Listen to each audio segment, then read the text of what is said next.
I'm reminded that before any of us became consultants, leaders, experts in our field, we were first learners, shaped not only by what we were taught, but by who believed in us, like our consultants, our residents in training during that time, those who challenged us and trusted us with responsibility. So, my topic is on the physician as a caregiver, top 10 stories in healthcare, navigating in the opportunities and challenges. We know that over the years, medicine has changed dramatically. Our tools now are more powerful, as mentioned also earlier by our previous speaker. There's now digital tools, AI. Our systems now are more complex than ever. Now, do you know that our patients are more informed and yet they're also more vulnerable? So, somewhere along the way, I hope that we can take this moment now to pause and ask ourselves quietly this difficult question. Again, in line with our role as caregivers.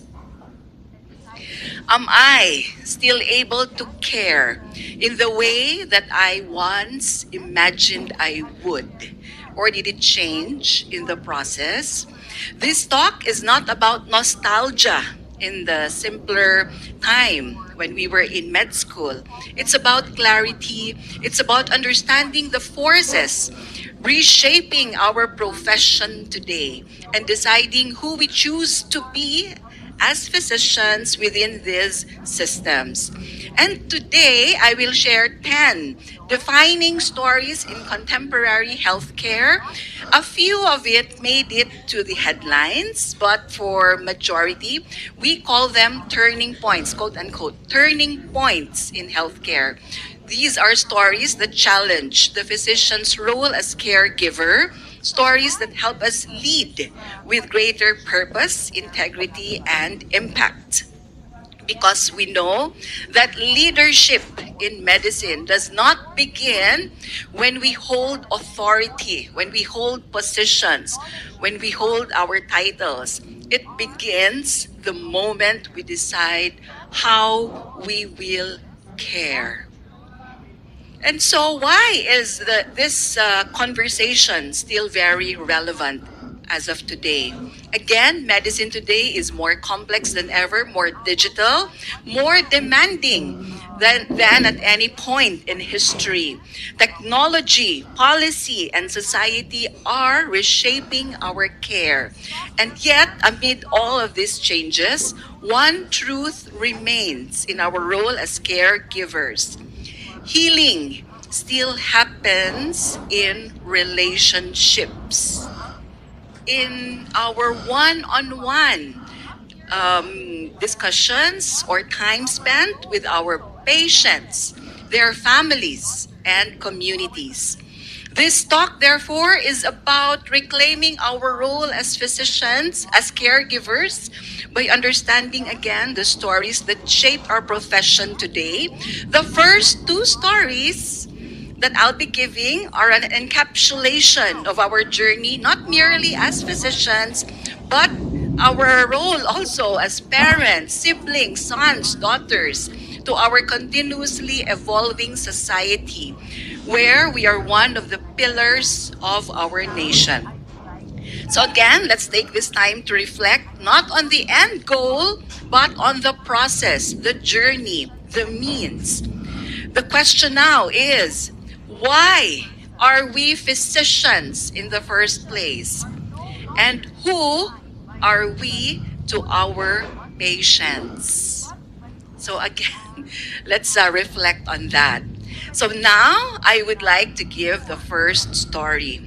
I entitled the first story, Redefining the Physician's Identity, from Healer to Whole Person.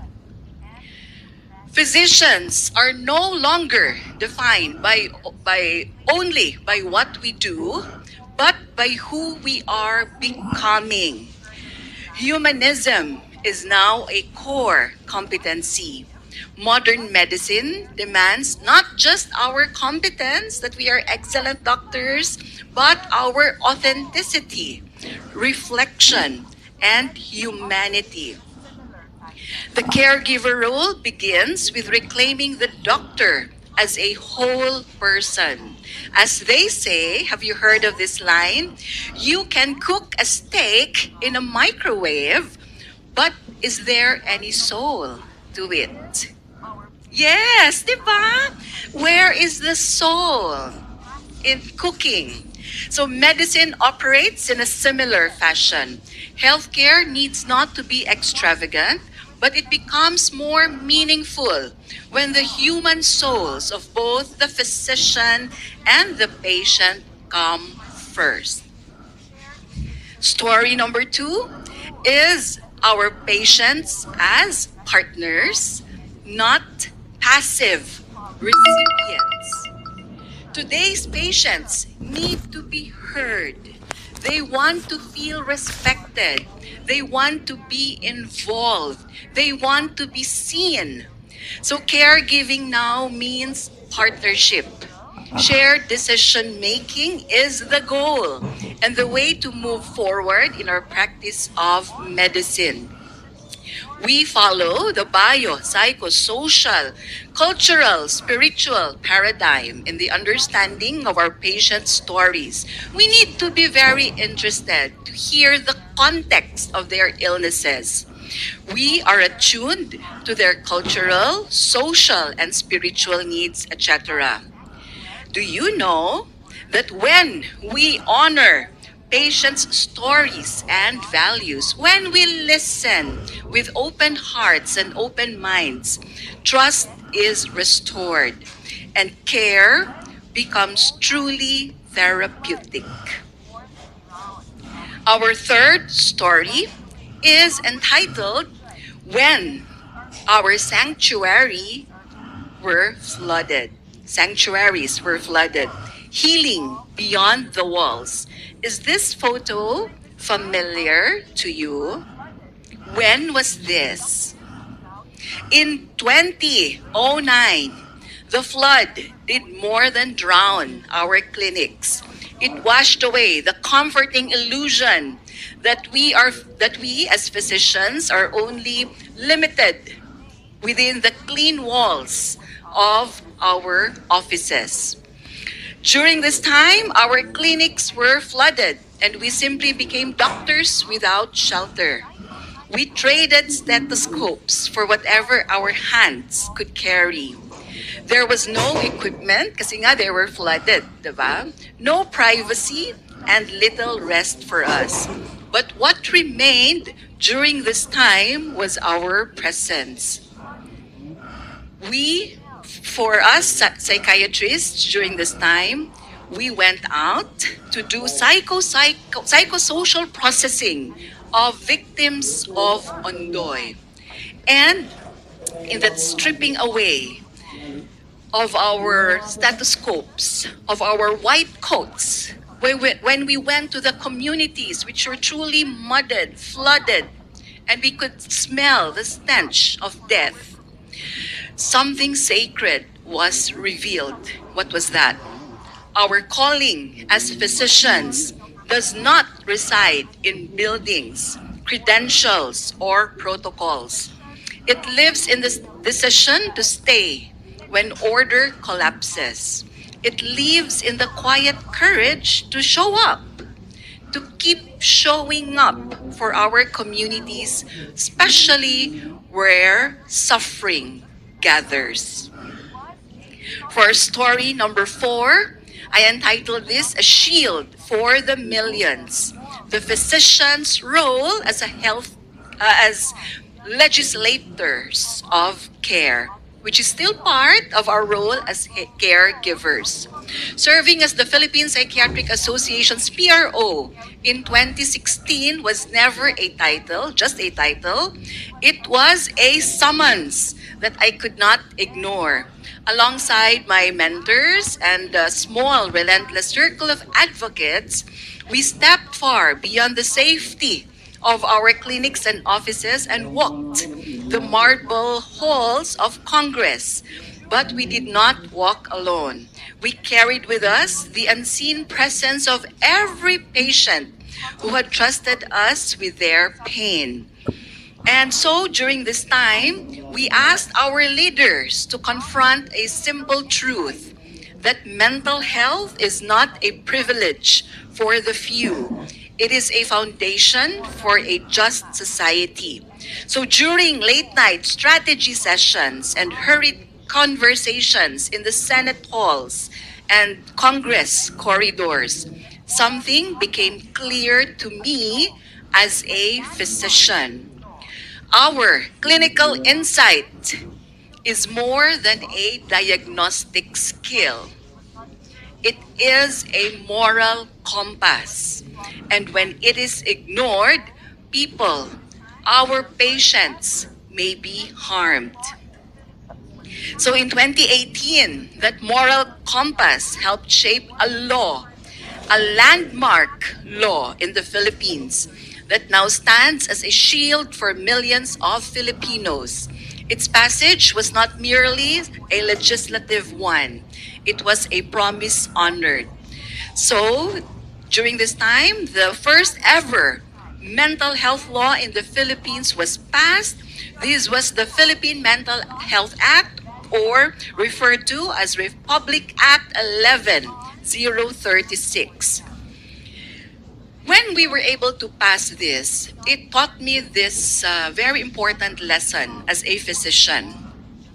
When physicians choose to speak where power resides, in the Senate, in Congress, we are in fact not abandoning our patients. No, we are standing up for them.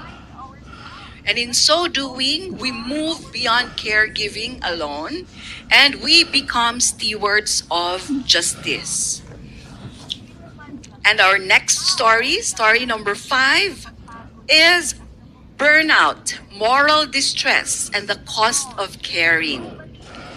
Have you felt this? That after each long, tiring day, we must remind ourselves that not only are our patients human, but we too, physicians, are.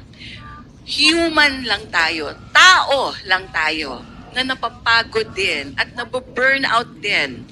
Statistics have shown that globally, 50% of physicians admit that they are victims of an unseen killer in the medical field. This is burnout. It can and will manifest in many forms, be it physical symptoms, cognitive symptoms, emotional symptoms, behavioral symptoms. But one thing remains certain, that no matter our own accolades and excellence, our human nature always prevails. Bear in mind, please, that burnout takes a toll on us, physicians, and it too may affect patient care in the long run, and safety may be compromised when not addressed urgently. I would like to emphasize that burnout is not a failure of resilience. It is beyond the individual. It is a signal of a systemic concern. Accountability is therefore necessary, but one should not beat themselves up with any failure. No, kasi again, we are all human beings.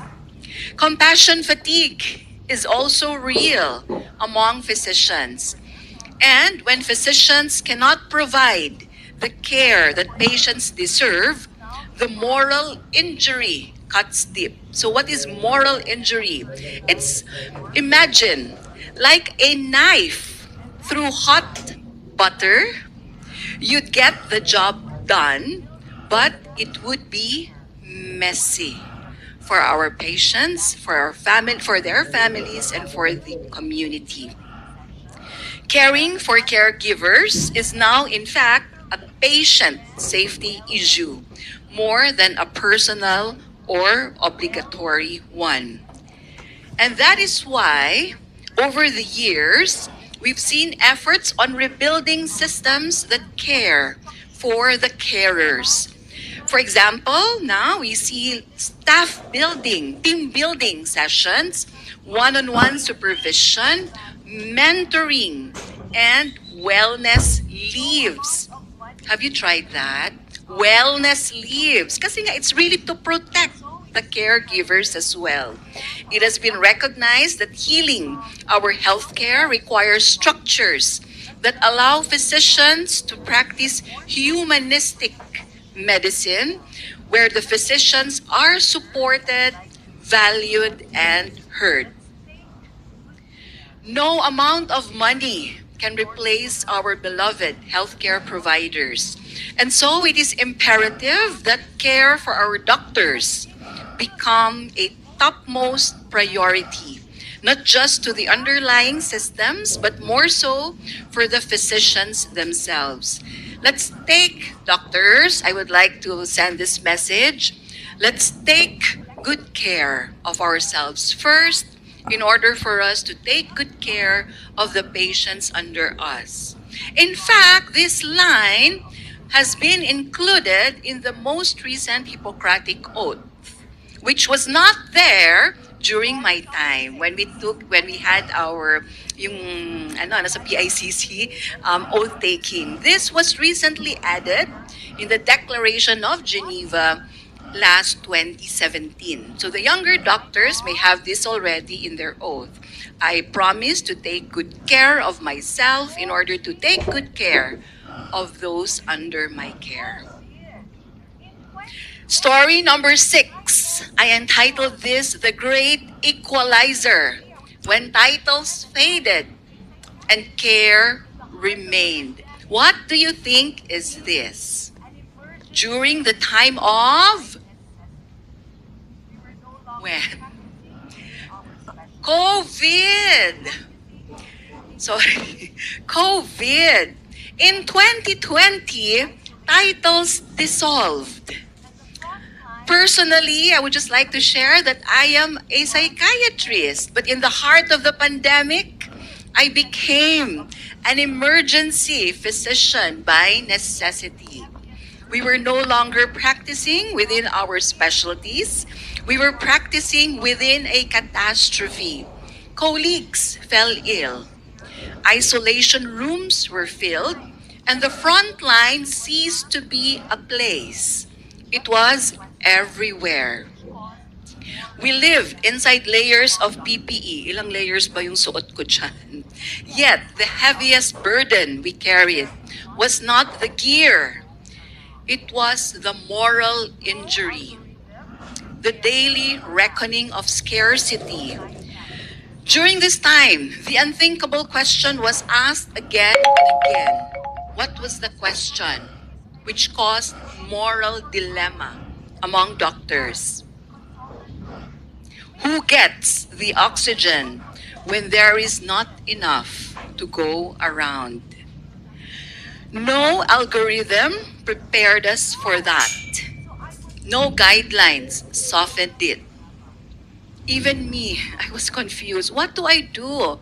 I am a psychiatrist and I was assigned to go on 24-hour duty as the ER consultant on duty. May mga naghihingalo. They're out of breath. They need oxygen. I cannot just say, okay, inhale tayong lahat. Exhale, deep breathing. No! So I was faced with this moral dilemma. And until now, I still think about this. No? Parang until now, this still affects me. During this time, the word frontliner circulated throughout social media and mainstream news.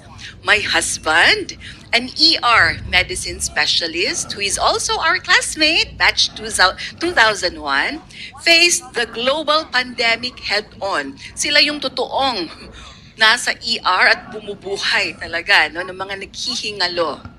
What kept us standing was not protocol alone.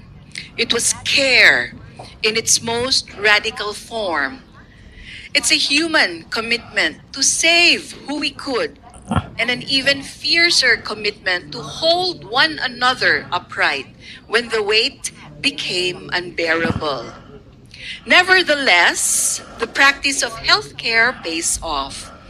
It is a humbling yet rewarding experience that no matter the adversity, we exhaust all efforts to triumph and succeed to those that matter to us, our patients, our colleagues. Talagang that time tulungan lahat ng doctors and the community we love. Story number 7, digital medicine, promise without losing presence. Technology can extend our reach, as mentioned by Dora earlier on, but it must never replace our presence. They are tools, supplements, or aids even, yet these tools focus on the end means and not necessarily the humanity. So we go back to that humane aspect of us being physicians. These tools are capable of delivering accurate results, timely conclusions, and speedy information in the nick of time. Yet, when faced with decisions that question the human dignity behind each task, the moral burden still falls on us, physicians. And that is why, despite most technological advances, our roles and duties as doctors cannot be replaced by machines and codes that only focus on the end goal.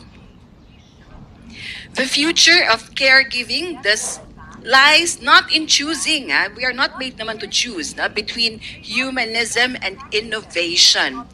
But what sana the best solution is in designing technology that serves with compassion and utmost care. In fact, these technologies are here to stay. We should admit that. They will get more advanced as time goes on, and what we learn today may not be the best practices in the following years, decades, and centuries to come. It is imperative that these technological advances be used with dignity and mindfulness for the sake of our future doctors, the younger doctors who are with us today, and for our patients. Story number 8, I entitled it Health Equity as a Core Caregiving Responsibility. Equity. To care for a patient today is to care for the conditions that shape their health. Access is just one aspect. Access to health care is just the beginning. But we must follow through with appropriate levels of resources for all healthcare recipients, no matter their background and status in life. We know that no two patients are the same, and we cannot impose a cookie cutter method or approach in patient management and assessment. Puro food, no? Cookies, steak. But yeah, we cannot approach it with a cookie cutter method. It may be easy to dismiss a condition as something that I've seen that I've seen that situation or illness already. I've seen that case already. But the question is it worth the convenience to gloss over the nuances, the differences in their resources that make each condition unique? Advocacy, in fact, for equity is not activism. Iba siya, ha? Advocacy is different from activism. Advocacy, therefore, is an extension of our role as caregiving, rooted in justice and compassion for all and not just for the few. These pictures were taken during a PMA press conference along with 20 coalition medical organizations to advocate against the push for rampant and reckless legalization of cannabis. Second to the last story, I entitled it Bridges of Hope, Healing Without Borders. Across disciplines, we have seen a movement. What is this movement? We move care outward. beyond consultation rooms into the homes, communities, and the digital spaces where life actually unfolds. Initiatives from organizations like the Philippine College of Physicians and the Philippine Society of Nephrology, to name a few, through their own online and digital platforms, reflect a shared recognition. What is that? That care must go where our patients are, not only where our clinics stand. This is how caregiving becomes more than just a professional act. It becomes more than a private privilege. It becomes a public promise that ensures that no one is left behind to suffer simply because they could not afford or they could not find the courage, the safety, or the means to knock on our clinic doors. For us in the PPA, through sustained media engagement, made possible by the trust of our colleagues in the PPA and our guests, psychiatry was able to enter Filipino Homes Weekly. And in fact, I am one of the hosts for our weekly AM radio program, aired every Saturday on Radio Magazine by the Presidential Broadcast Service. This is a testament that healthcare is not merely confined in the four walls of our clinics and hospitals, but a lifelong advocacy to create better, inclusive for all, and a safe space that the generations who follow us can belong to. So, with this, our main goal really is to reach the unreached.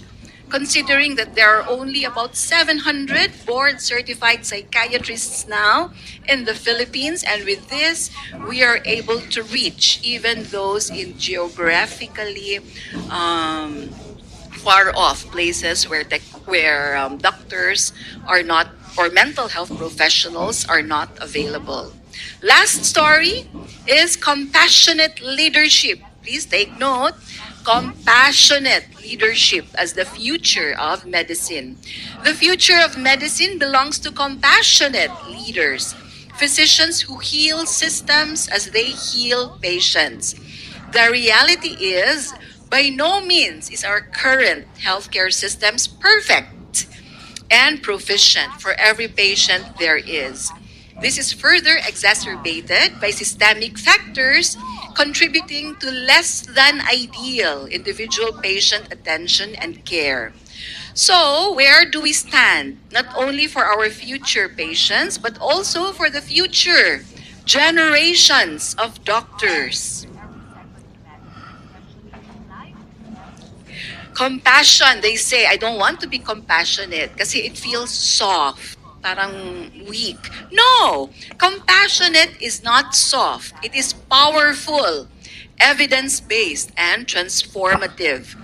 Blind and uninformed decisions have no place in critical fields such as ours, where every second matters, especially in life and death decisions that fall in our hands.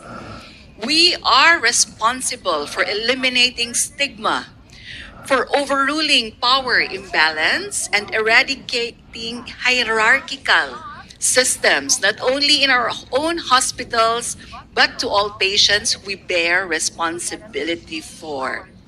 So, what is our call to action? Leadership begins the moment we choose to care.